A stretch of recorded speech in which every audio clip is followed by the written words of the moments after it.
Nous allons donc pouvoir entrer dans l'enseignement. OK. Donc, nous avons vu que le message ou la leçon qui était annoncée dans discerner le corps de l'expression discerner le corps du Seigneur, qui avait été utilisée par l'apôtre Paul, son but dans cet enseignement-là était d'emmener chaque croyant à considérer les uns et les autres et à marcher dans l'amour. Et donc, j'ai commencé donc à expliquer qu'il est impossible pour toi et pour moi de discerner le corps du Seigneur si, dans notre marche, nous ne marchons pas dans l'amour. Tu peux être conscient que lui, c'est mon frère, mais la manière dont tu vas interagir avec lui est dans l'amour. Est-ce que tu es avec moi jusqu'ici? Et donc, nous avons donc vu dans Éphésiens 5, verset 1, que nous sommes des enfants de Dieu. Et qui dit enfant de veut dire que tu as la nature et l'ADN de ton Père. Et donc, nous sommes des enfants de Dieu. Et la Bible dit dans Éphésiens 5, verset 1, version Darby, soyez donc imitateurs de Dieu comme des bien-aimés enfants. Donc, il y a des choses, j'ai expliqué, que nous ne pouvons pas imiter Dieu à cause du fait qu'il est Dieu. Mais il y a des choses que nous pouvons imiter Dieu puisqu'il nous a engendrés. Donc, son esprit, sa vie, sa nature est en nous. Donc, soyez des imitateurs de Dieu comme des enfants bien-aimés. Et donc, la suite, verset 2, il dit, marchez dans l'amour, comme aussi le Christ nous a aimés et s'est livré lui-même pour nous, comme offrande et sacrifice à Dieu, en parfum de bonne odeur. Donc, la marche dans l'amour est ce qui nous permet d'imiter Dieu. La marche dans l'amour est ce qui nous permet de refléter Dieu dans notre conduite vis-à-vis des autres. Il est vrai que souvent, quand on dit tu dois manifester Dieu, la première chose que les gens ont en tête, c'est la puissance, les miracles. Mais le point prééminent, on va même voir ça par la suite, qui montre que Dieu est en toi et que tu montres Dieu aux autres, c'est lorsque tu marches dans l'amour. C'est pour cela que Jésus avait dit dans Jean 13, 35 que « À ceci, vous reconnaîtrez que ce sont mes disciples, si vous vous aimez les uns les autres. » Donc, comment les gens vont reconnaître que tu es en train de suivre le Christ? Lorsque tu marches dans l'amour. Et c'est pour ça qu'on a vu dans Galates 5, verset 22, il dit le fruit de l'esprit, ou alors le produit, la résultante de l'habitation de l'esprit, c'est quoi? C'est l'amour. La joie, la paix, la patience, la bonté, la bénignité, la fidélité, la douceur et la tempérance. Donc, lorsque un homme est sauvé, il reçoit en lui l'Esprit de Dieu. Et le fait que tu reçois l'Esprit de Dieu en toi, tu le reçois avec en toi l'amour, la douceur, la tempérance, la patience, la joie, la bonté, la paix, la douceur et la fidélité. Donc, les chrétiens n'ont pas de problème d'amour. Les chrétiens n'ont pas un manque d'amour. Les chrétiens n'ont pas un manque de joie. Les chrétiens n'ont pas un manque de patience parce que ça fait partie de notre nature. Par contre, tu peux voir un chrétien qui est tout le temps triste, c'est parce qu'il n'a pas pris avantage ou alors assez réalisé la joie de Dieu qui est en lui. Et c'est pour cela que je vous ai dit que, par exemple, dans verset 25, il dit, si nous vivons par l'esprit, ça veut dire que la vie qui est en nous, c'est l'esprit. Ce qui nous donne la vie éternelle que nous avons reçue, c'est par l'esprit. Donc tous les chrétiens sont vivants en esprit. Les facultés de l'esprit sont toutes effectives en nous. Donc chacun d'entre nous est vivant en esprit. Mais il dit maintenant, marchons aussi selon l'esprit. Donc nous tous nous sommes vivants en esprit. C'est donc notre responsabilité de faire quoi? De marcher selon l'esprit. Donc que ta nature soit vue dans ta conduite. C'est ça que j'ai dit, le mot marcher, c'est le mot stokeo, qui veut dire un principe qu'on suit. Donc, en d'autres termes, le principe fondamental et singulier de la nouvelle création, c'est l'amour. Et donc, comment cela va se faire donc dans Philippiens 1, verset 9, version Darby, ce que je demande ceci dans mes prières, c'est que votre amour abonde de plus en plus en connaissance et toute intelligence. Donc nous avons vu le mot connaissance, epignosis, qui veut dire une compréhension exacte et précise. Et le mot intelligence, c'est le mot aïtésis, qui veut dire ton jugement de valeur, ce que tu considères comme étant valeureux, précieux, important. Et donc, ça veut dire que ton amour, ou alors ta marche dans l'amour, va devenir de plus en plus abondante. De plus en plus abondante. Ta marche dans l'amour va devenir de plus en plus abondante en fonction de ta connaissance et intelligence. Ce n'est pas deux choses différentes, c'est une qui explique l'autre. La connaissance, là, va influencer ton jugement de valeur. La compréhension de qui tu es, de ta nature en Christ, va influencer ton jugement de valeur. Ce que tu considères comme étant important et valeureux. C'est ça le mot intelligence. Voilà pourquoi même dans la version Semeur, je crois, il dit connaissance et discernement. Et parfait discernement. Ça veut dire ta capacité à discerner ou distinguer ce qui est bon de ce qui n'est pas bon. Donc, plus tu es conscient de qui tu es, alors tu pourras discerner correctement. La suite, verset 10. Pour le discernement des choses meilleures, afin que vous soyez plus irréprochables, pour le jour de Christ. Et donc, les choses meilleures. Donc, quand tu es rempli de la connaissance, lorsque tu as une pleine compréhension de ta nature qui est l'amour, est-ce que tu me suis jusqu'ici? Ça infecte donc ton jugement de valeur, c'est ça le mot intelligence. Et quand ton jugement de valeur est affecté, ça te permet de discerner quelles sont les choses meilleures. Devant telle situation, quelle est la meilleure chose à faire? S'offusquer, s'offenser ou bien marcher dans l'amour.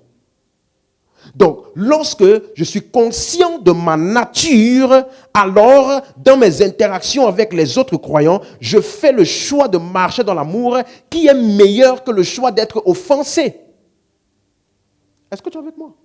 Donc, ça veut dire que la connaissance est très importante dans ma marche dans l'amour. Ma connaissance est très importante dans la marche de l'amour. Donc, un chrétien ne peut jamais marcher, avoir une marche qui est supérieure à sa connaissance. Donc, si on veut t'expliquer que tu dois marcher dans l'amour, alors ça veut dire que tu dois être souvent exposé à ces vérités. Nourrir ton système de pensée de ces vérités. Et cela se reflètera en fin de compte dans ta conduite. Amen. Et c'est ça que Paul a appelé le renouvellement de l'intelligence. Dans Romains 12, verset 2, ne vous conformez pas au siècle présent, mais soyez transformés par le renouvellement de l'intelligence. Ça veut dire que ton système de pensée actuel peut être influencé soit par le siècle présent, soit par la révélation de ta nature en Christ. Et donc, il dit ne vous conformez pas au siècle présent, mais soyez transformés par le renouvellement de l'intelligence afin que vous discerniez. Si tu lis même dans la version Semeur, je crois, il dit afin de pouvoir discerner.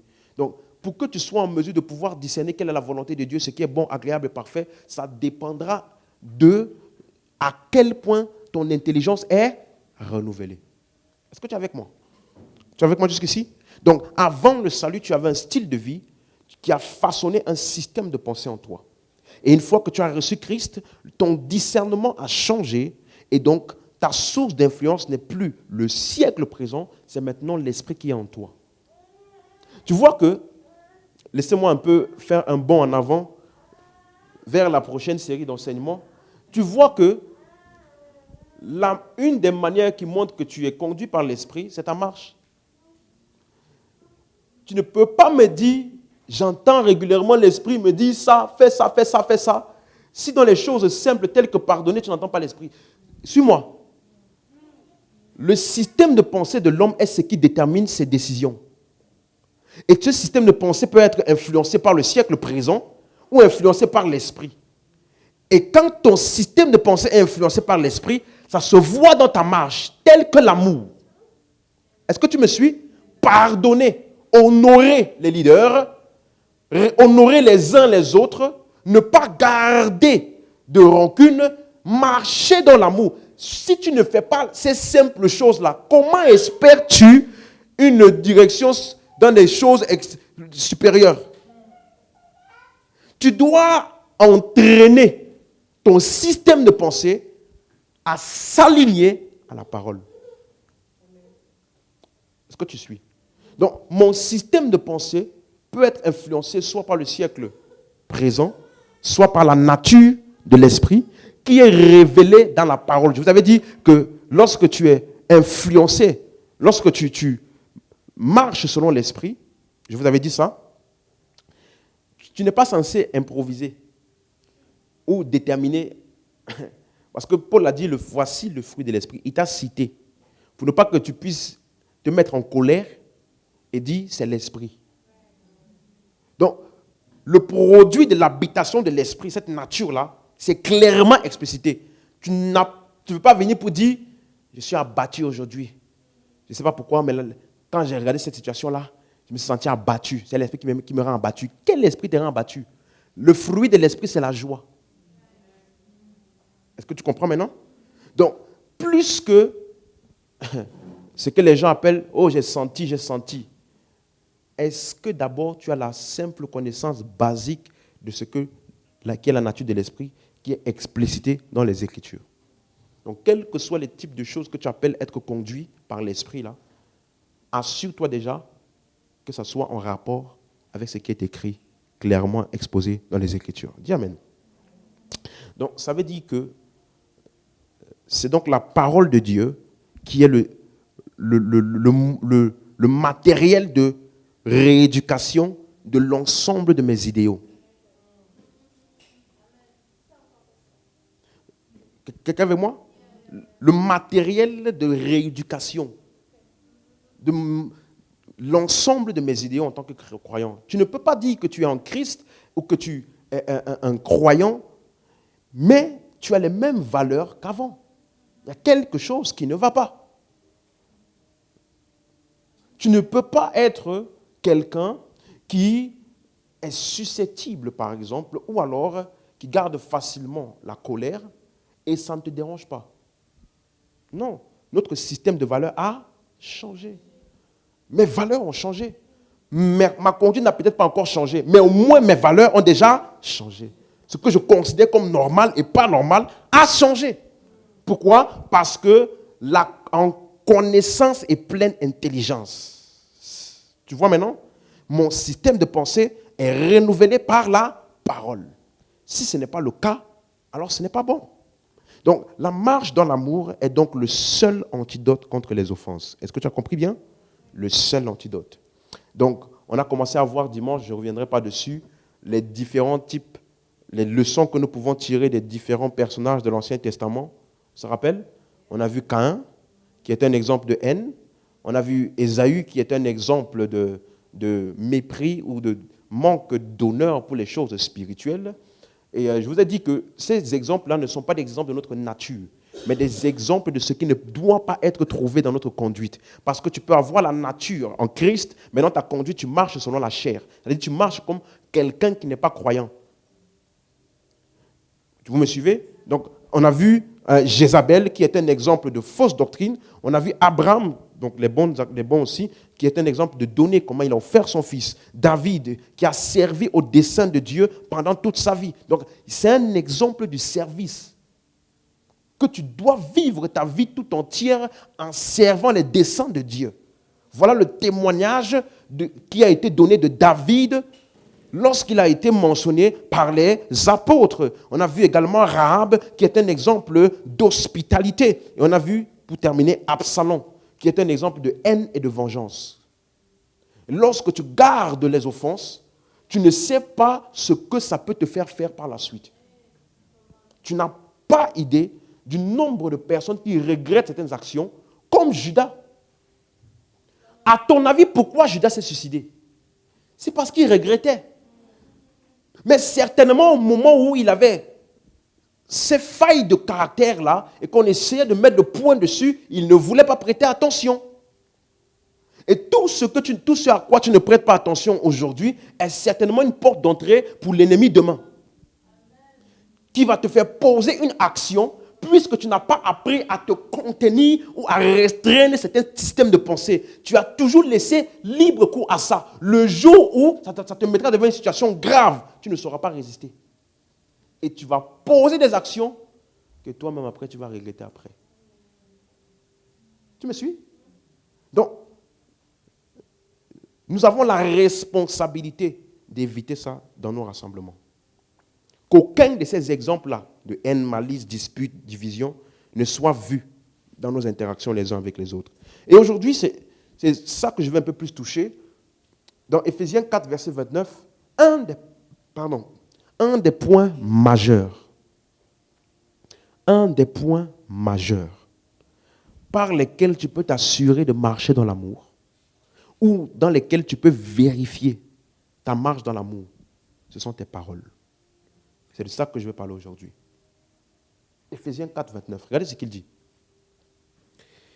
Qu'il ne sorte de votre bouche aucune parole mauvaise. Tu as lu? Tu avec moi, c'est possible. Aucune parole mauvaise. Qu'est-ce qu'il appelle parole mauvaise? On va lire, on va continuer. Mais, s'il y a lieu, quelques bonnes paroles qui servent à l'édification et communiquent une grâce à ceux qui l'entendent. Verset 30. N'attristez pas le Saint-Esprit de Dieu, par lequel vous avez été scellés pour le jour de la rédemption. La suite. Que toute amertume, toute animosité, toute colère, toute clameur, toute calomnie, toute espèce de méchanceté disparaissent du milieu de vous. Donc, regardez son emphase. Au verset 29, il appelle ça « aucune parole mauvaise ». Et au verset 31, il appelle ça « calomnie ». Et en fait, le mot « calomnie », si tu vois dans la version Semeur, c'est le mot « toute calomnie », il dit ça le mot « toute insulte ». Ou, dans la version Martin, « toute médisance ». Ou alors, dans la version Darby, « toute injure ». Ça veut dire que, reviens au verset 29, qu'est-ce qu'il a appelé donc parole mauvaise? Mais ici, tu vois qu'il met l'emphase sur les paroles, tu as vu comme moi? Médisance, injure, aux paroles mauvaises. Donc, il est en train de faire un contraste dans la manière dont le croyant doit utiliser ses paroles. Et ici, il te dit qu'aucune parole mauvaise ne sort de votre bouche. Maintenant, regarde. Quelques bonnes paroles. Donc, le contraire de mauvaise parole, c'est quoi? Bonne parole. Tu as lu? Or, qu'est-ce qu'il appelle une bonne parole? Qui est ce qui est censé sortir de notre bouche? Tout ce qui sert à l'édification et qui communique une grâce à ceux qui l'entendent. Donc, ça veut dire, donc, ceux qui l'entendent ici, c'est certainement entre nous les croyants. Donc, ça parle des croyants, des membres du corps de Christ auxquels nous appartenons. Donc, Paul faisait référence à nos interactions ou à nos relations que nous avons les uns avec les autres, que ce soit entre les leaders et les membres, mais en tout cas, au sein de l'église locale, il te dit que les interactions que nous avons et les relations que nous avons se font d'abord principalement par nos paroles. Et donc, ça veut dire que si ces paroles-là, qu'il appelle bonnes paroles, servent à l'édification, le mot édification, c'est le mot oikodomé, ça veut dire bâtir. Bâtir. Ou alors construire.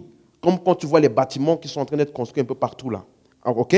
Donc, ça veut dire que ce qu'il entend par bonne parole qui sert d'édification, c'est toute parole qui construit et toute parole qui communique une grâce à ceux qui l'entendent.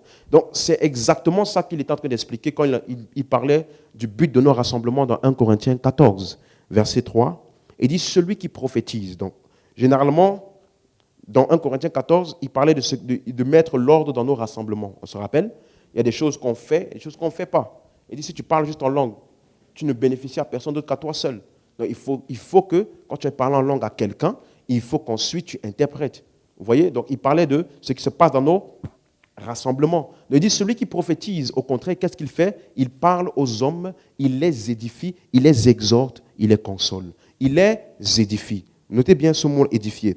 Même chose, verset 4, celui qui parle en langue s'édifie lui-même et celui qui prophétise édifie l'Église. Verset 5, je désire que vous parliez tous en langue, mais encore plus que vous prophétisiez. Celui qui prophétise est plus grand que celui qui parle en langue, à moins que ce dernier n'interprète pour que l'Église en reçoive quoi? L'édification. Vous voyez que principalement, le but de nos rassemblements est que chacun soit comment? Édifié. C'est ça?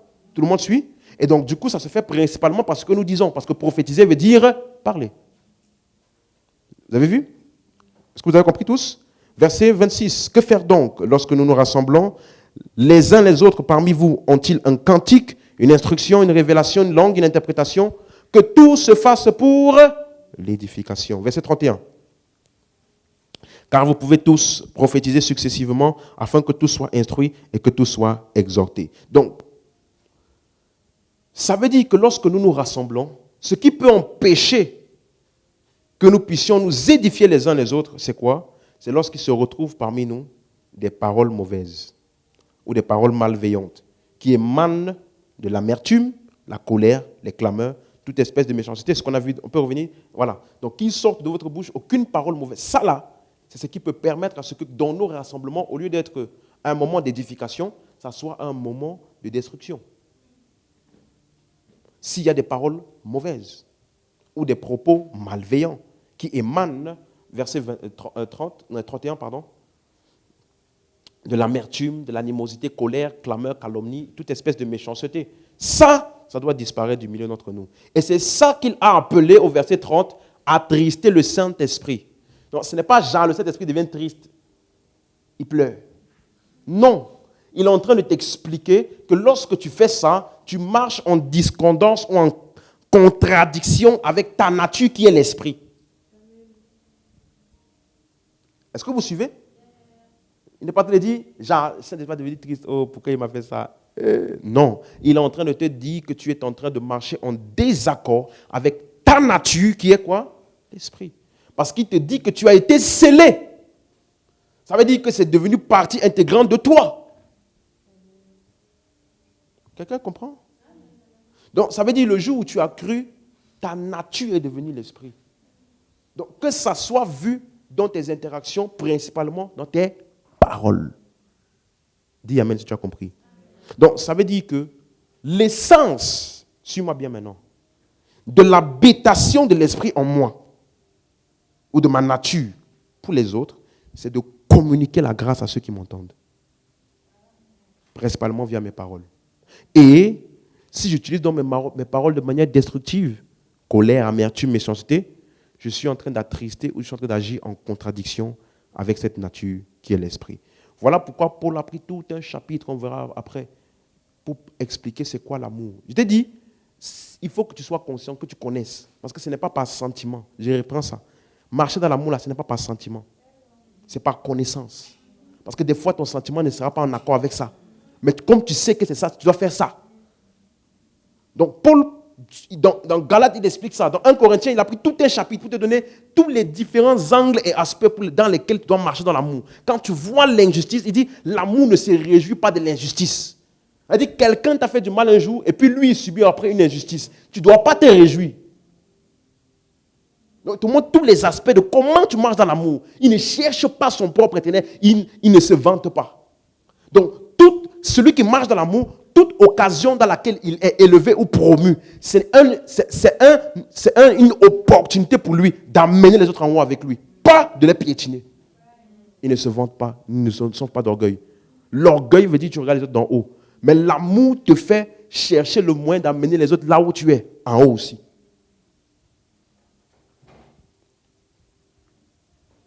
Dis amen si tu as suivi. C'est par connaissance, pas par sentiment. Tu as bien compris la différence? Il faut que tu saches. Donc, voilà pourquoi tu dois lire, comprendre les Écritures. Et donc, dans ce qu'on voit ici dans Ephésiens 4, Paul, il explique donc que par tes paroles en tant que croyant, tu peux soit édifier ou alors bâtir ou alors démolir. Par tes paroles, tu peux soit construire, soit détruire. Quelqu'un me suit? Il y a beaucoup de choses que des gens ont entendues une fois dans leur vie, d'une personne peut-être qu'ils considéraient. Et jusqu'à aujourd'hui, ils sont en train de lutter avec cette ancienne parole-là. Tu n'as pas idée de ce qu'une parole donnée dans la colère. Suis-moi, la colère passe, mais les paroles ne passent pas. Cette parole-là a créé quelque chose dans le cœur de cette personne. Toi, tu ne réussiras jamais. Tu as dit ça dans la colère. Moi, je te parle. Aussi longtemps que je vis, tu ne réussiras pas. Toi, tu dis ça juste comme ça. Le lendemain, tu dis, bon, je suis désolé, tu sais, hier, tu connais, je parle souvent. Tu me connais comment je parle. Hein? Souvent, quand je suis trop énervé, là, je parle comme ça. Toi, tu as dit, ok. Mais est-ce que tu sais l'effet de ce que tu as dit là dans le système de pensée de la personne? Dès que la personne vient devant une difficulté, ta parole a raison en elle. Tu ne réussiras pas, tu ne réussiras pas. Tu vois?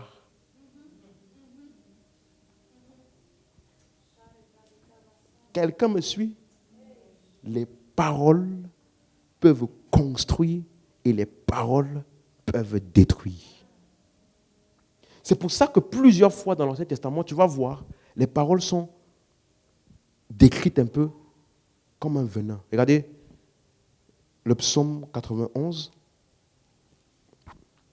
verset 13. Tu marcheras sur le lion et sur l'aspic, tu fouleras le lionceau et le dragon. Le mot aspic ici, c'est le mot hébreu péten. Ça parle, c'est utilisé pour mordre, souvent pour un serpent et principalement pour le venin. Regardez comment c'est utilisé. Deutéronome 32, verset 33. Leur vin, c'est le venin des serpents, c'est le poison cruel des aspics. Donc quand tu vois aspic, c'est utilisé pour quelque chose qui transmet un venin qui tue. Ok? Job 20, verset 14. Mais sa nourriture se transformera dans ses entrailles, elle deviendra dans son corps un venin d'aspic. Le psaume 58, verset 5. Ils ont un venin pareil au venin d'un serpent, d'un aspic sourd qui ferme son oreille. Donc, David a utilisé l'aspic de manière figurative pour décrire la nature vénineuse ou destructrice ou empoisonnée même des paroles.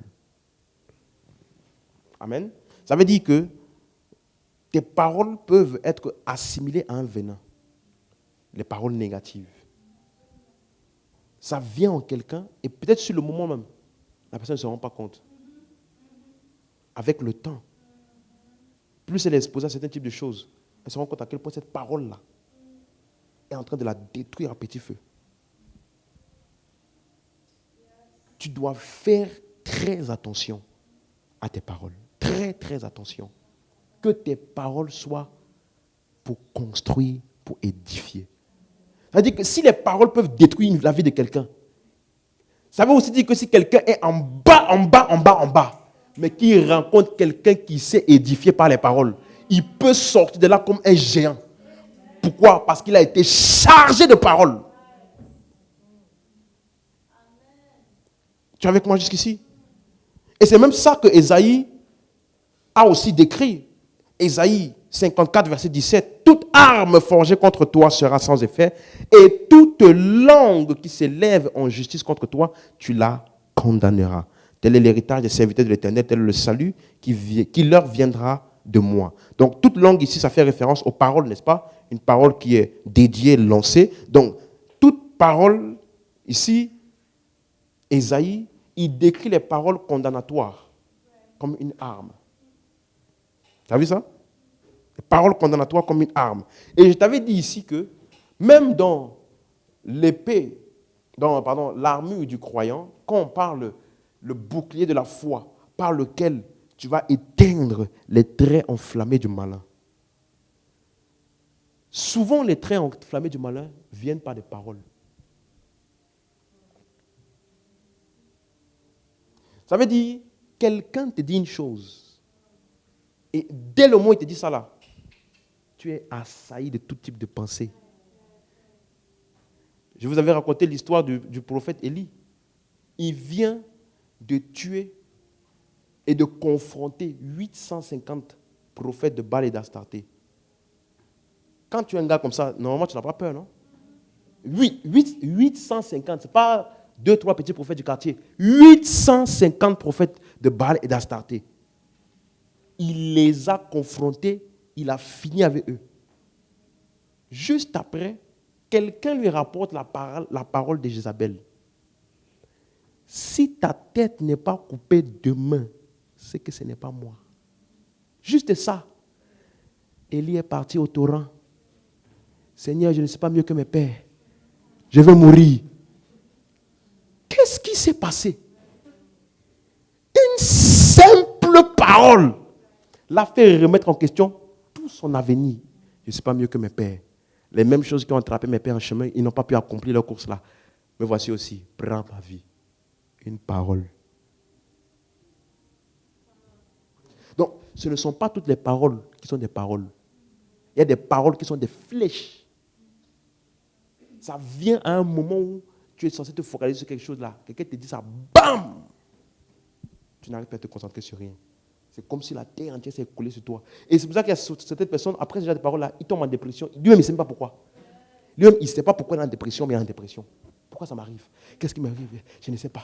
En ce moment, franchement, j'avais envie de rien faire.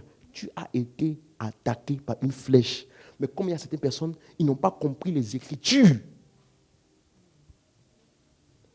Tu es comme une éponge. Tu vois l'éponge là, quand ça rentre dans l'eau, tu aspires tout. Toutes les pensées là viennent, tu aspires. Et puis tu commences à chavirer toi seul. Tu m'as compris? Donc, les paroles négatives sont destructrices. Donc, toi, ne te laisse pas détruire et ne détruis pas. Parce que, à force d'avoir été blessé ou détruit, souvent les gens deviennent des instruments de destruction. Parce qu'ils ne font que refléter ce à quoi ils ont été explosés. Mais n'oublie pas, le renouvellement fait en sorte que tu ne reproduis pas ce qui t'est arrivé. Tu changes le scénario. Dis amen si tu m'as suivi. Matthieu 12, verset 33, Jésus explique ça aussi, l'importance des paroles. Tu es avec moi? Ou dites que l'arbre est bon et que son fruit est bon, ou dites que l'arbre est mauvais et que son fruit est mauvais, car on connaît l'arbre par le fruit. La suite. Race de quoi? Race de quoi? Vous vous rappelez ce que j'ai expliqué tout à l'heure avec le venin? Donc c'est la même image symbolique que Jésus utilise ici. Il dit, vous les pharisiens là, vous êtes des vipères. Quelle est la caractéristique d'une vipère? Il libère son... Regardez, race de vipères. Comment pourriez-vous faire quoi? Donc, leur venin a été dans quoi? Dans ce qu'il est.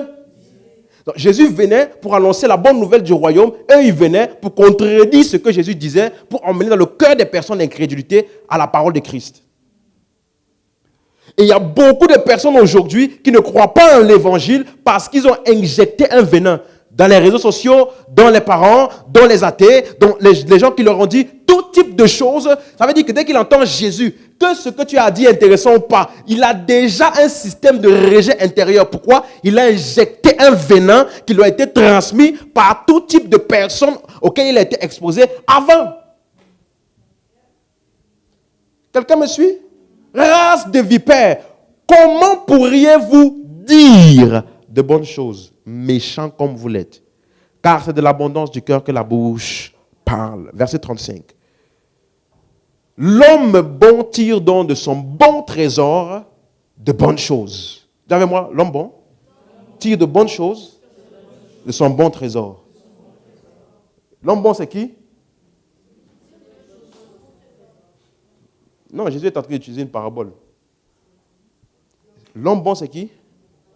Le croyant. Parce qu'il a quoi en lui? Le bon trésor, c'est quoi? L'esprit. Et de l'esprit, là, la nature de l'esprit, c'est quoi? L'amour. Donc, le croyant qui a l'esprit, qui a l'amour en lui, tire de cela, par ses paroles, il sort des paroles qui édifient, construisent. Même en dépit de quelqu'un qui lui envoie des flèches négatives, il répond avec l'amour. Parce que l'homme bon, il tire de son bon. Donc, l'homme bon est caractérisé par un bon trésor. Donc, ne perds jamais de vue le fait que tu as un bon trésor en toi. Et ne laisse pas les mauvais trésors qui t'ont été donnés là pour te faire sortir ce qui n'est pas en toi. J'ai un bon trésor en moi. Dis ça. J'ai un bon trésor en moi. Il n'y a pas la haine, colère, il n'y a pas ça en nous. Donc nous, l'homme bon là, il tire de bonnes choses, de son bon trésor. Et l'homme méchant tire des mauvaises choses de son mauvais trésor. Donc n'attends pas d'une personne qui n'a pas l'esprit de marcher selon l'esprit. C'est pour cela que Jésus, en face des personnes qui sont en train de le lapider, de le crucifier, lui, il dit, Père, pardonne-leur. Parce qu'en lui, il n'y a que le bon trésor. Il n'y a pas la capacité à riposter pour le mal. Matthieu 15, verset 11. Oh, pardon, on n'a pas fini, verset 36. Je vous le dis, au jour du jugement, les hommes rendront compte de toute parole vaine qu'ils ont proférée. La suite. Car par tes paroles, tu seras justifié et par tes paroles, tu seras condamné. Donc, les paroles justifient et les paroles condamnent. Bon, ici, bien évidemment, il parle du salut. Ça veut dire que ce sont tes paroles qui t'ont rendu juste aujourd'hui, n'est-ce pas? Ce sont tes paroles. Si tu confesses de ta bouche, Seigneur Jésus, tu seras. Ce sont tes paroles qui t'ont justifié. Et toutes les personnes qui sont condamnées parce qu'ils n'ont pas cru, ça s'est vu dans leurs paroles. Ils ont rejeté l'évangile. OK? Donc, Matthieu 15, verset 11. Car ce n'est pas ce qui entre dans la bouche qui souille l'homme, mais ce qui sort de la bouche, c'est ce qui souille l'homme. Donc, les actions d'un homme émanent de ses paroles. Ce n'est pas ce qui entre qui souille, c'est ce qui sort. Et là, l'homme parle de l'abondance du cœur. Dis Amen. Donc, c'est pour cela que, par exemple, un autre exemple encore, les paroles transmettent la foi et les paroles transmettent aussi l'incrédulité. Dans Romains chapitre 10, verset 8, il dit, que dit-elle donc? La parole est près de toi, dans ta bouche et dans ton cœur. Or, c'est la parole de foi que nous... Donc, c'est possible de prêcher ou d'annoncer ou de parler la parole de foi. Donc, s'il y a parole de foi, il y a aussi parole de quoi? Incrédulité, peur, doute. Lorsqu'on avait envoyé les 12 espions aller à Jéricho pour voir la ville, espionner la ville, les 12 ont vu la même chose. Mais 10 sont venus avec la parole de doute et 2 sont venus avec la parole de foi. Et tu sais quoi? Ce que les 10 là ont dit, la Bible dit toute la nuit. Imagine-toi. Toute la nuit, le peuple a commencé à pleurer et à murmurer contre Dieu et Moïse. Ils n'ont pas vu, ils ont entendu ce que ceux qui ont vu là ont choisi de leur donner. Je vous ai dit, il y a des gens aujourd'hui qui ne croient pas parce qu'ils ont entendu des gens qui ne croient pas leur parler. La parole de foi que nous prêchons. Verset 9. Et il dit maintenant, quand on prêche la parole de foi, qu'est-ce qui se passe? Si tu confesses de ta bouche le Seigneur Jésus et tu crois où? Tu seras... Donc, tu confesses et tu crois parce que tu as entendu la parole de foi. Donc, les paroles peuvent transmettre quoi? La foi. OK? Même chose, verset 15, je crois. Oui, c'est ça. Verset 15. Comment y aura-t-il des prédicateurs s'ils ne sont pas envoyés? Selon qu'il est écrit qu'ils sont beaux les pieds de ceux qui annoncent la paix, ceux qui annoncent de bonnes nouvelles, la suite. Mais tous n'ont pas obéi à la bonne nouvelle aussi. Et Isaïe a dit, Seigneur, qui a cru à notre prédication? Donc quand quelqu'un prêche ou parle, la réaction des gens est de croire. C'est ça? La suite. Ainsi, la foi vient de ce qu'on entend vient de la parole de Christ. Donc, les paroles transmettent la foi et les paroles aussi peuvent transmettre l'incrédulité. Donc, ça veut dire que les paroles, suis-moi. Donc, quand tu marches dans l'amour, tu veux le bénéfice des autres, n'est-ce pas? Donc, tu utilises tes paroles de manière positive ou négative? Pour construire ou détruire? Donc, tu vois que c'est indépendant de la réaction de la personne, ni de ce que la personne a fait. Quelqu'un peut t'avoir donné des paroles de destruction. Mais toi, parce que tu as le bon trésor, en réaction, qu'est-ce que tu fais? Tu donnes des paroles de bénédiction. C'est pour ça que Jésus a dit, bénissez ceux qui vous maudissent. Maudit, ça veut dire quoi? Dire du mal. Béni, ça veut dire quoi? Dire du bien. Tu es maudit, tu n'avanceras pas. Tu es béni. Est-ce que tu sais que la Bible dit, ne vous laissez pas vaincre par le mal, mais surmonter le mal par le bien. Ça veut dire que la seule chose qui peut surmonter le mal, ce n'est pas le mal. Quand tu rends le mal par le mal, c'est parce que tu t'es laissé vaincre. Ça veut dire le mal vous a vaincu, vous deux. Vous deux, là, vous êtes en train de vous engouffrer dans le mal. Mais la seule manière par laquelle vous pouvez émerger hors du mal, c'est lorsque l'un des deux choisit en dépit du mal de répondre par le bien. Et tu vas te rendre compte que quand quelqu'un te fait du mal et que tu réponds en bien, ça le casse. Il ne sait plus continuer. La seule chose, c'est qu'il peut avoir honte et puis il fait comme s'il n'a pas vu ce que tu as fait. Tu me suis? Je me rappelle une fois, j'écoutais un témoignage, il y a une femme, elle a dit, bon, je ne cautionne pas ce qui s'est fait, ok? Restez bien dans mon exemple, je ne donne pas un enseignement sur le mariage. Amen? Donc, il y a un monsieur, un homme, il dormait avec, à l'époque, sa copine. Et puis, pendant qu'il dormait, tu vois, la fille, elle a pris son téléphone du gars. Et puis, le gars, il est en train de dormir. Il entend... Il dit, mais attends, c'est mon rêve ou quelqu'un pleure vraiment devant moi? Il entend... Il se retourne, il voit la fille en train de pleurer. Elle est en train de regarder son téléphone. Il dit, c'est qui Amélie? C'est qui Amélie? Le gars, il a paniqué. Il a dit, sors de chez moi.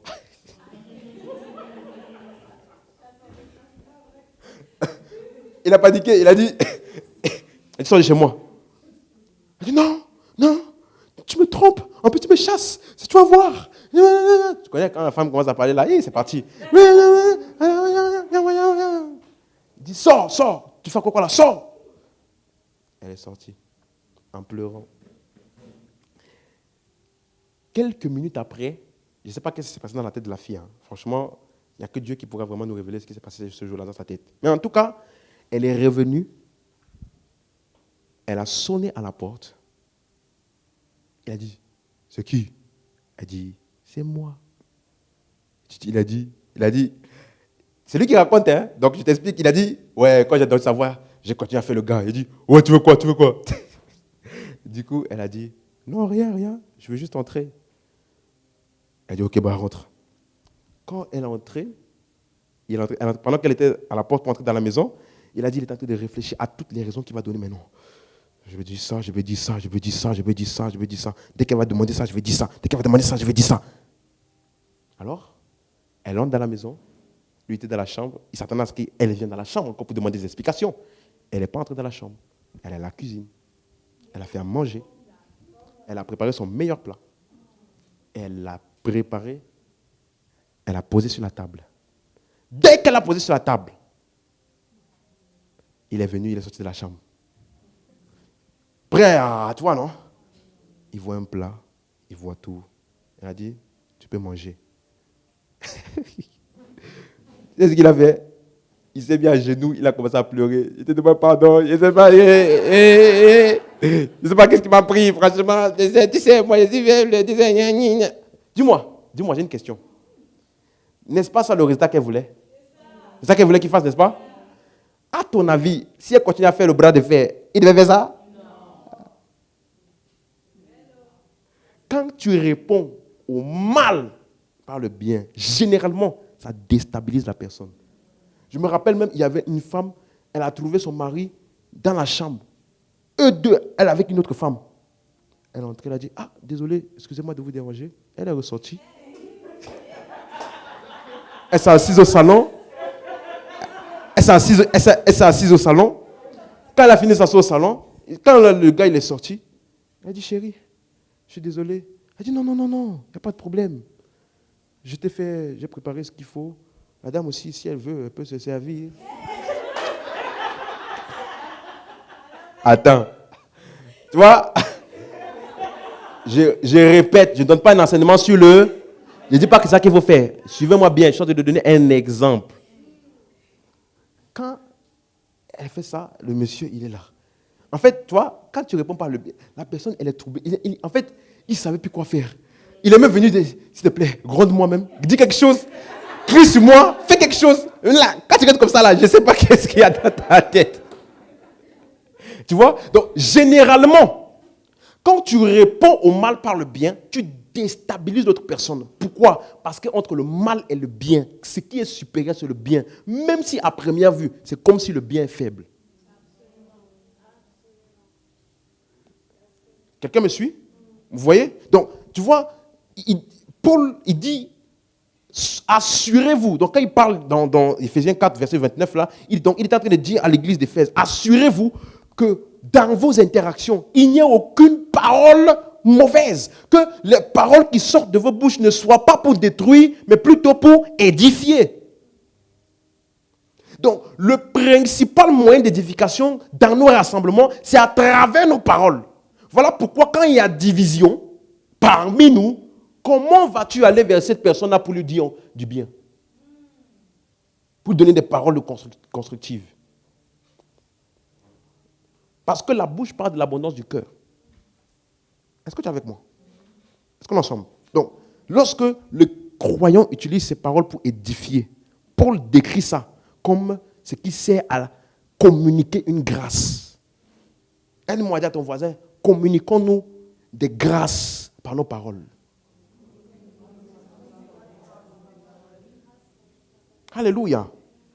Mais quand, verset 31, quand tu dis ça, tu prononces des paroles par amertume, colère, méchanceté, Paul appelle ça calomnie ou bien mauvaise parole. Et avant d'arriver ici, au verset 27, regardez ce qu'il avait dit. Pour que tu comprennes. Et ne donnez pas accès à qui? Tu vois qu'il n'est pas en train de parler, le diable va te posséder. Non, il est en train de parler, ne pas accès au diable dans entre nous. Parce que quand tu donnes des paroles négatives, tu as vu quelqu'un, il te parle mal et puis il part. J'ai une question, qu'est-ce qui se passe dans ta tête à ce moment-là? Tu as tout type de scénario. Tu te rappelles l'histoire d'Absalom qu'on a vu, non? Pendant 2 ans, qu'est-ce qu'il faisait d'après vous? Il était en train, le diable a fait son siège dans son système de pensée. Tous les scénarios négatifs possibles, il a commencé à élaborer. Peut-être il pensait même que c'était son père qui était à l'origine de ce qu'il a fait là à sa fille. Non, David. Absalom, il pensait que David était celui qui avait fait ça à sa fille, ou à la sœur d'Absalom. C'est pour ça qu'il a fini avec Amnon, après il a fini aussi avec son père. Tu es avec moi? Non. Ça veut dire que toute parole prononcée sous l'effet de la colère donne accès au diable. Note ça. Donc, quel que soit ton niveau de colère, il y a des choses que tu ne dois jamais te permettre de dire. Quel que soit à quel point tu es énervé, quelqu'un t'a fait je ne sais pas quoi, ne permets pas à ta bouche. Tu peux même j'écoutais une fois le pasteur Chris à la kilomètre, il expliquait, il parlait sur le mariage, il disait, ne permets pas à ta bouche de parler mal. Dis même, j'ai failli dire, mais laisse. Dis ça, j'ai failli dire, mais je ne dis pas. Je ne dis pas. J'étais à 2 doigts de dire ça, mais je ne veux pas dire. Écoute-moi, il y a des paroles qui ne s'oublient pas. Comme ça. Ça crée une marque, de telle sorte qu'à chaque fois que vous voyez, ça résonne. Ah, il t'a pardonné, hein? J'ai pris quelque chose comme toi. Mais je me rappelle une fois, quand je venais d'avoir mon diplôme, je vivais encore à l'époque chez mon oncle. Il y avait une de mes cousines là-bas. Là. Je ne sais pas quel est son problème. Elle aime bien rabaisser les gens. Du coup, moi à l'époque, je venais d'avoir mon diplôme, je ne trouvais pas le travail. Tu sais, même KFC ne m'a pas accepté à l'époque. KFC. Je sors mon CV, ingénieur, tout ça là. Même KFC ne me prend pas. Tu vois, bon, après, je reconnais que j'allais beaucoup à l'église. Dans les oreilles que j'ai mis là, il fallait vraiment m'aimer pour me prendre, quoi. Mais j'ai donné des CV. Les gens ne me prenaient pas. Ça a duré 3-4 mois. Et donc, ça a dit, je vivais là-bas, je ne payais pas. C'était compliqué, tu vois. Mais j'allais à l'église. Tu vois, quand tu n'as pas le travail, que tu vas à l'église, là, subitement, l'église. Si tu n'as pas vécu ça, vis encore un peu, hein. Je ne trouvais pas du travail, mais j'étais à l'église. J'étais là, tu vois. Donc, quand je rentre le soir, les parents, ils laissaient, mon oncle, il laissait. Mais elle ne laissait pas. Dès que je vais m'asseoir, dès que tu prends une cuillère, regarde comment il mange. Regarde comment il mange. Tu n'as ramené pas rien ici, tu n'as ramené rien ici, tu fais ça. Et puis elle a dit, je suis sûr que dans 5 ans, tu seras encore ici, en train de manger nos plats sans payer. Et moi, j'aurais dit à mon appartement, j'aurais dit à ma maison, toi, tu vas rester comme ça.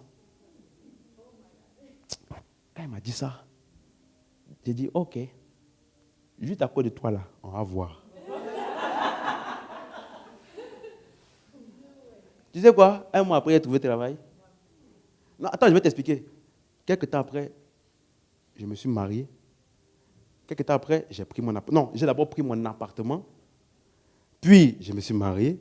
Puis, j'ai pris un autre appartement encore. Et tu sais quoi? Quand je suis venu et que j'ai pris mon appartement, elle était la première. Viens, on va visiter ton appartement et tout. Ah, c'est bien et tout. Tu vois? Elle avait oublié ce qu'elle avait dit. Généralement, les gens qui parlent sur l'émotion oublient ce qu'ils disent. Tu vois? Si je n'étais pas renouvelé, j'allais mettre mon nom même sur la porte. Interdit à telle personne. Mais quand elle est venue, je l'ai laissée entrer, je lui ai présenté la maison, tout ça. Et même quand j'ai présenté la maison, tu n'as même pas encore de télé, tu n'as même pas encore de télé. Il faut quand même faire un effort. J'ai dit, Je t'ai dit, il y a des personnes, ils ne font que reproduire ce qui leur est arrivé. N'oublie pas ça. Donc quand tu es mature, tu sais voir ça. Une personne blessée, elle ne peut que blesser. À moins qu'elle n'ait appris à renouveler son système de pensée. C'est pour ça que je t'ai dit, Jésus peut regarder des gens qui sont en train de les lapider, clouer, et puis il dit, Seigneur, ils ne savent pas ce qu'il faut. C'est-à-dire, ils sont victimes d'un système de pensée qui est ancré en eux. Eux-mêmes ne sont pas conscients. Ils pensent que c'est eux qui sont en train de faire ce qu'ils font. Donc quand tu es mature, tu vois ça. Et puis tu es au-dessus. Tu prends de la hauteur. Donc les grands hommes, les grandes personnes, c'est ceux qui savent prendre de la hauteur par rapport aux choses qui leur arrivent, ce que les gens font, ils passent au-dessus. Alléluia. Tu as compris? Verset 2, regardez ce qu'il dit. En toute humilité et douceur, avec patience, vous supportant les uns les autres avec amour ou avec charité. Verset 32. Soyez bons les uns avec les autres, compatissant, vous pardonnant réciproquement comme Dieu vous a pardonné en Christ. Donc, tu vois que tu vas voir beaucoup de ces instructions-là. Quand Paul parle de marcher dans l'amour, il va toujours dire, soyez compatissants. Au verset 2, il dit, supportez-vous. On ne peut pas te dire, sois compatissant, supporte, s'il n'y a pas occasion de te faire le contraire. Donc, il te montre déjà que dès qu'il y a interaction entre nous là, il y aura forcément des occasions à l'église, dans ton lieu de travail, dans ton foyer, dans ton école, de t'offusquer. Et si tu ne sais pas traiter ce genre de situation, tu vas rentrer dans l'offense, agir dans la colère, l'amertume, et donc tu ne vas pas manifester ta nature. Jésus a dit dans Matthieu 18, verset 7, et il dit, malheur à vous, au monde à cause des scandales, car il est nécessaire qu'il arrive des scandales. Je vous ai dit que le mot scandale, c'est offense. Même chose dans Luc 17, verset 1, il est impossible qu'il n'arrive pas d'offense ou de scandale. Donc, il est impossible que tu ne sois jamais offensé. Ok? Il est impossible qu'il n'y ait pas quelqu'un qui va faire quelque chose qui va te lui donner l'opportunité d'être offensé. Mais par contre, c'est à toi. C'est à toi de choisir si tu le prends ou pas. Est-ce que tu es avec moi? Donc, le croyant a la responsabilité de s'assurer que sa réaction aux torts ou aux offenses perçues par les autres croyants de l'Église est de s'abstenir et de rester courtois, de pardonner et de marcher dans l'amour. Éphésiens 4, verset 2. Tu es avec moi? Éphésiens 4, verset 2. En toute humilité et douceur, avec patience, vous supportant les uns les autres. Aide-moi à dire à ton voisin, supportons-nous. T'as vu? Ça veut dire que entre toi et ton voisin, là, il y a forcément quelque chose sur lequel vous n'avez pas le même type de manière de penser ou de voir. Il y a des choses que l'un va faire qui pour lui, c'est rien, mais pour toi, c'est important. Donc, qu'est-ce que tu dois faire? Support. Amen. C'est clair? Verset 29. Qu'il ne sorte donc de votre bouche aucune parole mauvaise. J'ai dit, c'est possible qu'il n'y ait pas entre nous des paroles mauvaises. Et s'il y a lieu, c'est-à-dire que mais s'il y a lieu de parler, que ce soit une bonne parole qui serve à l'édification et qui communique une grâce à ceux qui l'entendent. Amen. Éphésiens 5, verset 1, qui est la suite. Devenez donc les imitateurs de Dieu comme des enfants bien-aimés. La suite. Marchez dans l'amour à l'exemple de Christ qui nous a aimés, qui s'est livré lui-même à Dieu pour nous, comme une offrande et un sacrifice de bonne odeur. Ça veut dire que, voici une astuce.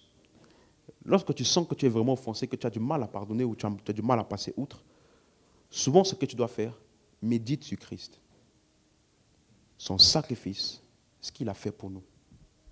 Parce que la Bible parle de celui qui avait été pardonné, une parabole que Jésus a donnée.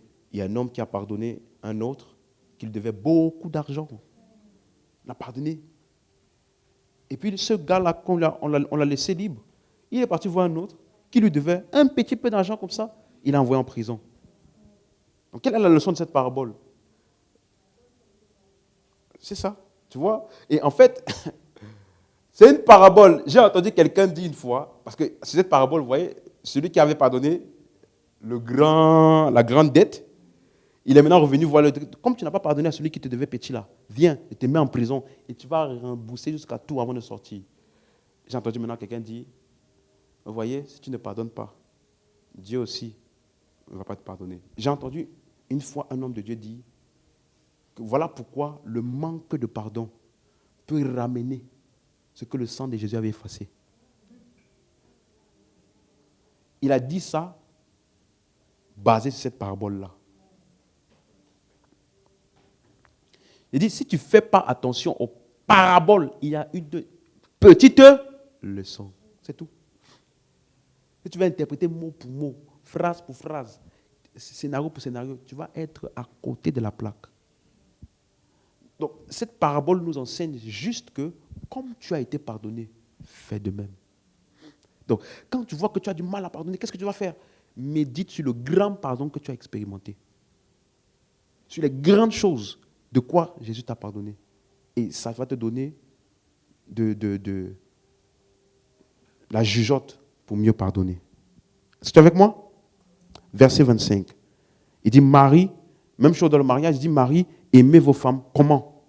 Comme Christ a aimé l'Église et s'est livré lui-même pour elle. Donc, ça veut dire que une chose qui peut aider ton couple ou ton mariage, c'est quand tu sais et tu as pris le temps d'analyser et de réaliser l'amour de Christ pour l'Église. C'est ça que tu reflètes dans ton mariage. La suite, verset 28.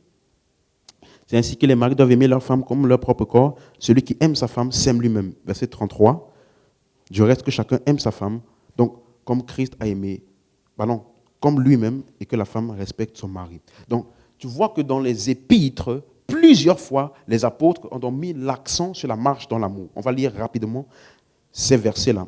Dans 1 Corinthiens 13, verset 4, la charité est patiente, elle est pleine de bonté, la charité n'est point envieuse, la charité ne se vante point, elle ne s'enfle point d'orgueil, elle ne fait rien de malhonnête, elle ne cherche point son intérêt, elle ne s'irrite point, elle ne soupçonne point le mal, elle ne se réjouit point de l'injustice, mais elle se réjouit de la vérité, elle excuse tout, elle croit tout, elle espère tout et supporte tout. Ça veut dire que quand tu décides de marcher dans l'amour, tu es en train de décider de reformater ton système de pensée et donc de guérir de toute blessure. Tu vois, ce que les gens appellent les blessures aujourd'hui souvent, c'est le fait de soupçonner le mal.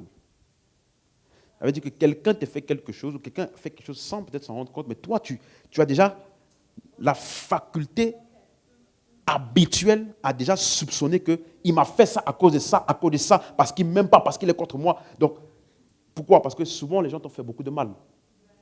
Donc, à cause de ces blessures, dès que quelqu'un fait quelque chose qui peut t'offenser, tu as déjà soupçonné qu'il est comme les autres là. Donc, il est comme ça, il va faire ça, il va me blesser, il va m'abandonner, il va faire ça, il va faire ça. Donc, la marche par l'amour t'aide à guérir. Parce que ça te force à toi-même t'apprendre à ne pas soupçonner le mal. Et à voir les gens comme Dieu les voit. L'enfant de Dieu, il a la nature de l'esprit. Pourquoi me voudrais-tu du mal? Quelqu'un me suit? Quelqu'un me suit? Donc, quand tu marches dans l'amour, tu fais ça. 1 Corinthiens 14, verset 1, il dit recherchez la charité ou recherchez l'amour. Dans 1 Pierre, donc là c'était Paul, maintenant Pierre, il dit la même chose. Dans 1 Pierre 4, verset 8, avant tout, ayez les uns pour les autres une ardente charité, car la charité couvre une multitude de péchés. La suite, exercez l'hospitalité les uns avec les autres sans murmure. Donc, une autre manière par laquelle tu marches dans l'amour, c'est lorsque tu es hospitalier. Tu es accueillant vis-à-vis des personnes, sans murmure. Hébreux 6, verset 10, l'auteur des Hébreux, il dit, car Dieu n'est pas injuste pour oublier votre travail et l'amour que vous avez montré pour son nom, ayant rendu et rendant encore des services aux saints. Voilà ce pourquoi nous devons être connus. Hébreux 10, verset 24, veillons les uns sur les autres pour nous exciter à la charité et aux bonnes œuvres. Amen. Amen. Donc, comment nous veillons les uns sur les autres? Lorsque nous nous assurons de nous inciter les uns les autres à faire quoi? Les bonnes œuvres, à marcher dans l'amour. Ça, c'est quand tu as quelqu'un comme ça, c'est une bonne personne. C'est une bonne compagnie, c'est une bonne association. Hébreux 13, verset 1, persévérer dans l'amour fraternel. Dis avec moi, je dois persévérer dans l'amour fraternel. Ça veut dire que ce n'est pas toujours facile, ce n'est pas toujours évident. Tu peux marcher dans l'amour aujourd'hui et puis demain tu oublies. Et puis demain, tu marches dans... Quelqu'un disait une fois. C'est bon, hein, c'est bon, hein, c'est bon. J'ai laissé une fois, j'ai laissé deux fois, j'ai laissé trois fois. Mais au bout d'un moment, là, tu comprends, hein? On ne parle pas comme ça entre nous. OK? Mais, détail, ça ne veut pas dire que si quelqu'un t'a fait quelque chose, tu n'as pas le droit de venir lui parler. Tu peux venir lui parler, mais il faut parler avec douceur, compréhension, et avec le désir de clarifier les choses. OK? Parce que souvent, quand il y a trop de malentendus, ce n'est pas facile de passer à autre chose dans la tête. C'est clair? Vous comprenez? Amen. Jacques 2, verset 8. Il appelle ça la loi royale. Jacques 2, verset 8. Si vous accomplissez la loi royale, c'est quoi qu'on appelle la loi royale selon l'Écriture? Tu aimeras ton prochain comme toi-même. Vous faites bien. La loi royale. Comment les rois se comportent dans le royaume? On marche dans l'amour. Donc ta royauté là, ce n'est pas quand tu montres à tout le monde que personne n'a le droit de te dire n'importe quoi. Sinon, tu sors de tes gonds. Ce n'est pas ça la royauté. La royauté, c'est quand tu as la capacité d'encaisser et de continuer à manifester l'amour. On appelle ça la loi royale. 1 Pierre, chapitre 1, verset 17. Et si vous invoquez comme Père celui qui juge selon l'œuvre de chacun, sans exception de personne, conduisez-vous avec crainte pendant le temps de votre pèlerinage. Verset 22. Ayant purifié vos âmes en obéissant à la vérité, pour avoir un amour fraternel sincère. Aimez-vous ardemment les uns les autres de tout votre cœur. 1 Pierre 3, verset 8. Enfin, soyez tous animés de même pensée, de même sentiment, pleins d'amour fraternel, de compassion et d'humilité. 1 Jean 3, verset 19. Vous voyez comment c'est rempli dans les épîtres? Si au moins tu ne comprends pas les épîtres, une chose que tu vas comprendre, l'amour. Tu me suis? Par là, nous connaîtrons que nous sommes dans la vérité et nous cracherons nos cœurs devant lui. Verset 23. Et c'est ici son commandement, que nous croyons. Dis avec moi que nous croyons. Non, le commandement du Christ, c'est ça. Que nous croyons au nom du Fils de Dieu, de son Fils Jésus-Christ, et que nous nous aimions les uns les autres, selon le commandement qu'il nous a donné. Donc, toutes les Écritures, là, tu peux les résumer en deux choses. La foi en Christ et la marche dans l'amour. La foi en Christ, c'est-à-dire la foi, l'acceptation, la réalisation, la compréhension de tout ce qu'il a fait. Et puis, je reflète ça dans ma conduite en marchant dans l'amour. Alléluia. 1 Jean 4, verset 7. Bien-aimés, aimons-nous les uns les autres, car l'amour est de Dieu. Quiconque aime est né de Dieu et connaît Dieu. Aïe, verset 8.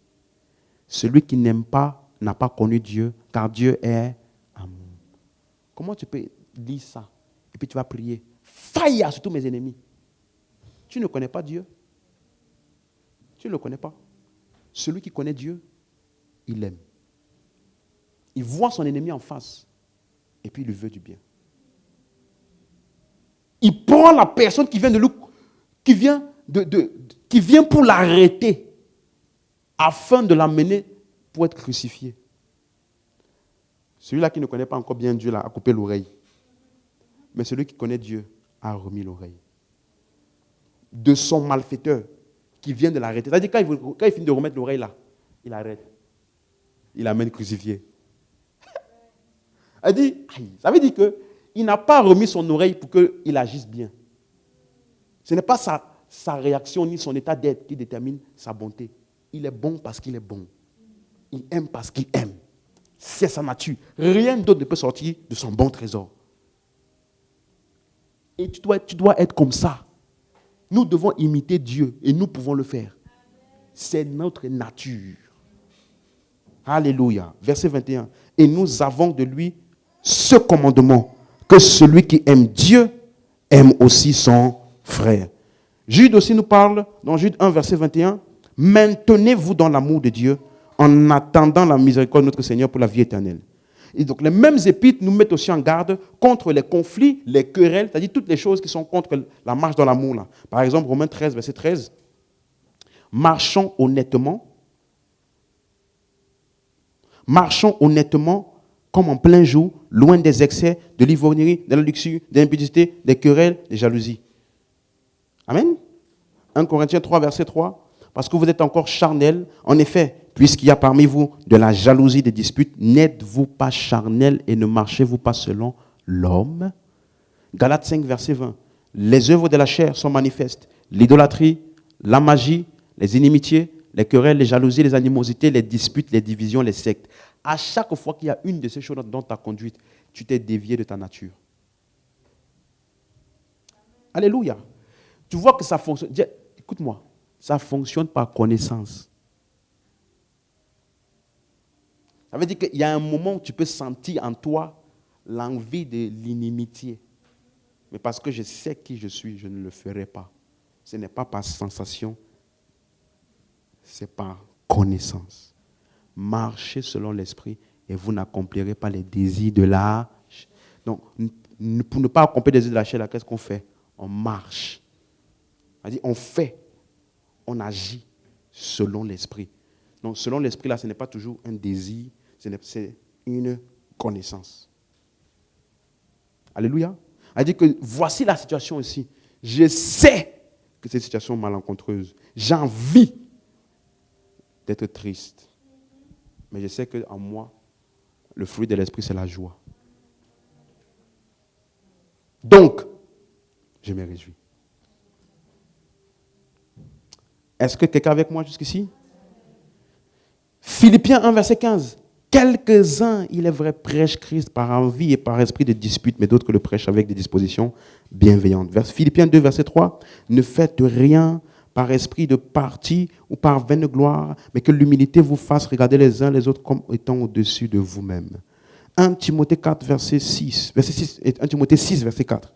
Il est enflé d'orgueil, il ne sait rien, il a la maladie des questions oisives et des disputes de mots, d'où naissent l'envie, les querelles, les calomnies, les mauvais soupçons. Aïe. Jacques 3, verset 16. Car là où il y a un zèle amer et un esprit de dispute, il y a du désordre et toutes sortes de mauvaises actions. Donc, nous avons... Tu as lu tous les versets? Donc, les épîtres nous parlent de la marche dans l'amour, mais les épîtres nous parlent aussi d'éviter de nous retrouver dans des situations de conflit, de querelles, de disputes, de jalousie, qu'il faut éviter ça. Donc, nous avons la responsabilité de veiller à éviter ces attitudes-là dans nos relations, les uns avec les autres. Et la seule manière d'y parvenir, c'est en marchant dans l'amour. Amen. Dis avec moi, j'imite Dieu en marchant dans l'amour. Et je m'assure, dans toutes mes interactions, de refléter l'amour de Christ, qui est patient, bienveillant et qui pardonne. Amen. Donc, Éphésiens 4, verset 30.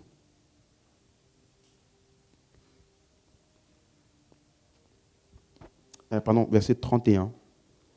Donc, que toute amertume, toute animosité, colère, clameur, calomnie, toute espèce de méchanceté disparaisse du milieu de vous. Verset 32. Soyez bons les uns envers les autres, compatissants, vous pardonnant réciproquement comme Dieu vous a pardonné en Christ. Donc, tu vois que dans la marche dans l'amour, tes paroles sont importantes. Est-ce que c'est clair maintenant jusqu'ici? Ça se voit d'abord premièrement dans tes paroles. Qu'est-ce que tu dis? Comment parles-tu? Comment réagis-tu aux actions des personnes? Amen. Et donc, je marche dans l'amour en commençant par mes paroles.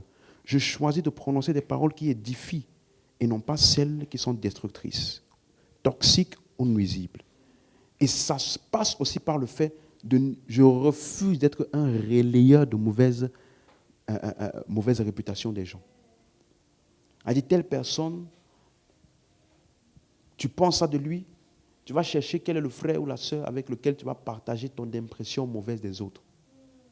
Refuse d'être cette oreille-là. Si tu remarques que quelqu'un est toujours à l'aise pour venir te parler mal des autres, vérifie toi-même comment tu es. Et si quelqu'un vient te faire ça là, toi tu dis, hey, moi je ne suis pas ce genre de personne. Il ne va pas y revenir. Il ne revient que là où il a trouvé une bonne oreille attentive. Il a fait ça. Ah ouais? Moi aussi. Ça faisait longtemps que j'avais remarqué la même chose. Je soupçonnais ça. Mais bon, on a dit qu'on a soupçonné le mal, donc j'ai gardé pour moi. Mais là maintenant, j'ai la confirmation que c'est de Dieu. Amen. Hein? Terminons avec Jacques 3, verset 1. Mes frères, qu'il n'y ait parmi vous un grand nombre de personnes qui se mettent à enseigner, car vous savez que nous serons jugés plus sévèrement. La suite. Mais suivez-moi maintenant bien.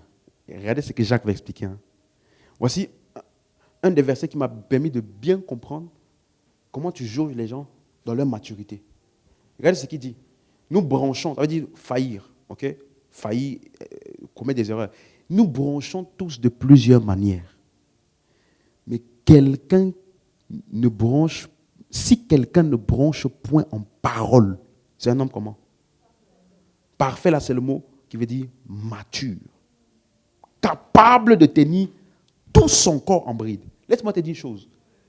C'est plus difficile de maintenir sa langue que son corps. Tu maîtrises ta langue, tu as maîtrisé ton corps.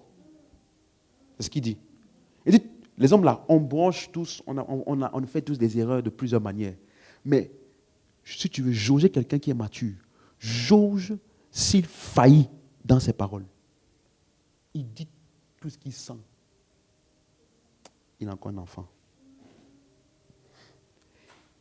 Tu me suis? Celui qui ne bronche point en parole, c'est un homme parfait. Il dit pleinement mature. Il est capable d'être dans une situation de pression. Mais tu ne vas pas voir ça dans ses paroles. Il va parler la parole. Tu me suis? Il va parler la parole, il va parler selon l'amour. Ça, c'est quelqu'un qui est parfait ou alors mature. Amen. La suite. Il t'explique maintenant le principe. Si nous mettons le morse dans la bouche des chevaux pour qu'ils nous obéissent, nous dirigeons aussi leur corps tout entier. Donc, en maîtrisant leur bouche, on maîtrise quoi? Leur corps. Tu veux qu'il aille à gauche? Tu mets le morse là, tu mets ça à gauche comme ça. Ça bouge par là-bas, tout son corps suit.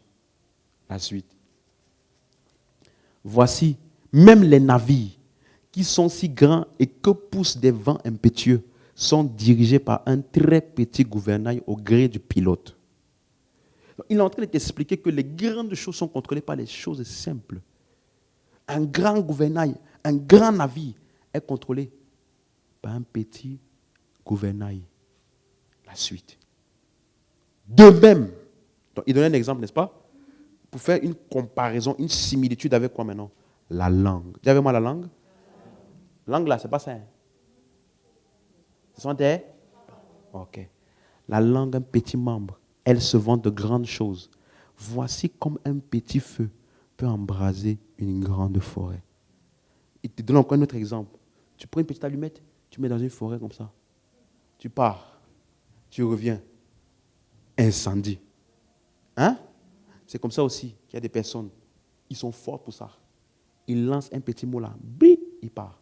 Quand il revient là, les deux copines là, ne sont plus copines. Il lance un mot, il lance quelque chose, il part. Quand il revient, tout ce groupe d'amis là, ils sont maintenant les uns contre les autres. Un petit membre. Petit feu, grande forêt. La suite. La langue aussi est un feu. C'est le monde de l'iniquité. Donc, bien évidemment, ici, il parle de la langue lorsqu'elle est mal utilisée pour donner des paroles négatives. Il te donne les effets. C'est le monde de l'iniquité. La langue est placée parmi les membres, souillant tout le corps et enflammant le cours de la vie, étant elle-même enflammée par la géhenne. Tu vois, il te dit que la langue, c'est ça qui souille tout le corps. Donc, même si tu as une mauvaise habitude, frère, ça a commencé par ta bouche. J'ai expliqué ça ici, n'est-ce pas? On focalise trop les gens sur leurs actions. Essaie d'arrêter. Mets le mot de passe. Je me rappelle à l'époque, quand j'étais encore dans les addictions de masturbation, tout ça là. Je mets le mot de passe. Le jour où je suis fort, je mets le mot de passe sur l'ordinateur. Je mets le mot de passe, tout ça. Le jour où c'est chaud sur moi, moi-même j'enlève le mot de passe. Moi-même, le mot de passe que moi-même j'ai mis, moi-même j'enlève. C'est pour te montrer que ce n'est pas ça le problème. Ce n'est pas à ce niveau-là qu'il faut traiter.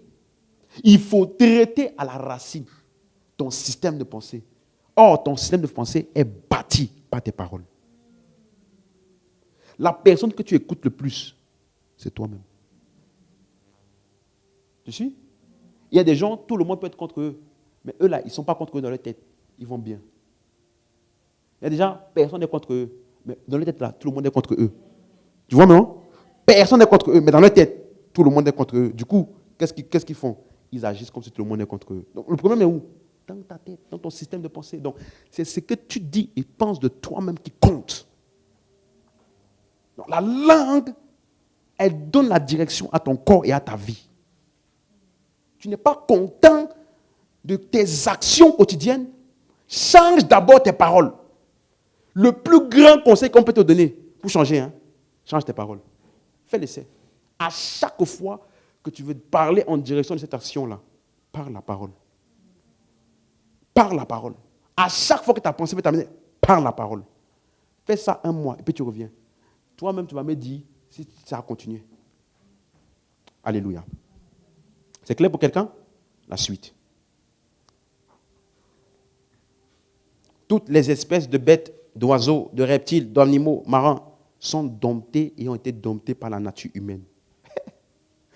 Tous les animaux qui existent sont domptés, n'est-ce pas? Même le lion, il y a des gens qui domptent les lions, n'est-ce pas? Même le serpent, il y a des gens qui domptent les serpents, n'est-ce pas? Maintenant, regardez verset 8. Mais la langue, aucun homme ne peut la dompter. C'est un mal qu'on ne peut réprimer. Elle est pleine d'un venin mortel. Il n'y a pas de l'homme naturel.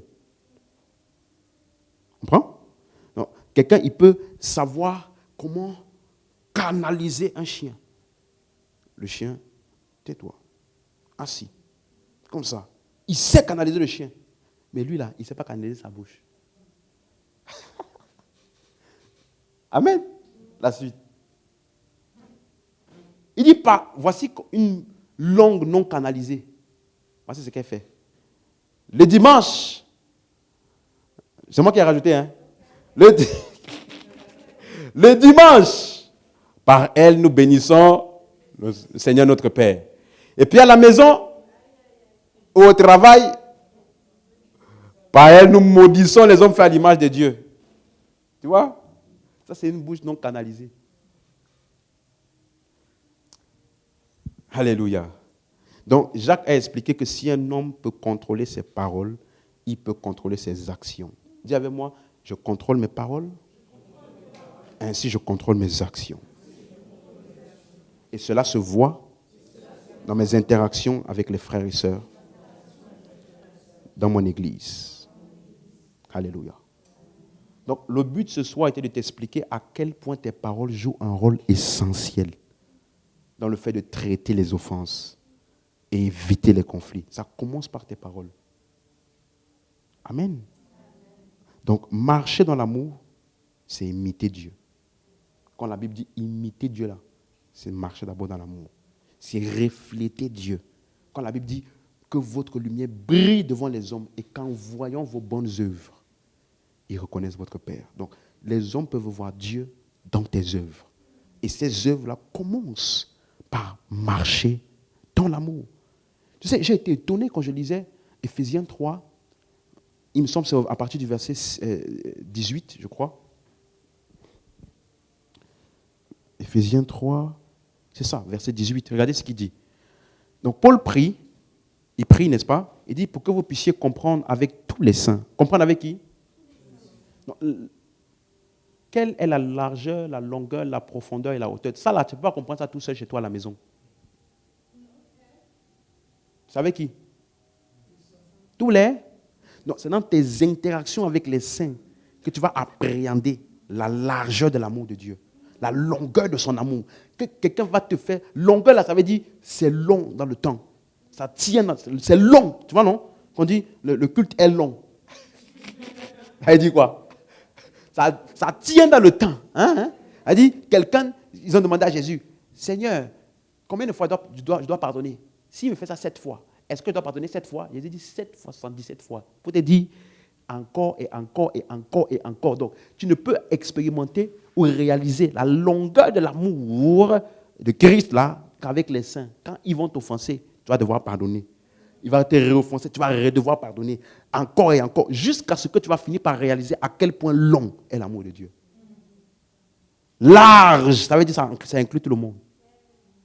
Tu vois, non? Il n'y a aucune personne, parce qu'il y a des gens comme ça. Certains types de personnes, tu pardonnes vite. D'autres types de personnes, ça passe pas. Je pardonne à tout le monde, hein? Sauf mon cousin là. Ce qu'il m'avait fait là.